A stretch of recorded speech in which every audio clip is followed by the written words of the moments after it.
مینایên we efendîno. Zarokên me jî fêm dikirin me şartoka bilîzin û li şekkir bi şîranî bimijin. Ew jî dikarin helbet firindeyên kaxizîn ên belek berfîn bifirînin li ber berê esmên. Wisa ku dilê me zinan li borî bibijînin.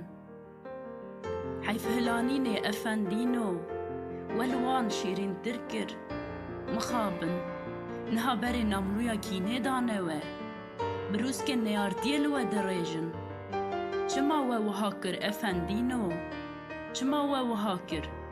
Malê stok birya bûn li dinê. We fikra wan li kuştinê xira kir.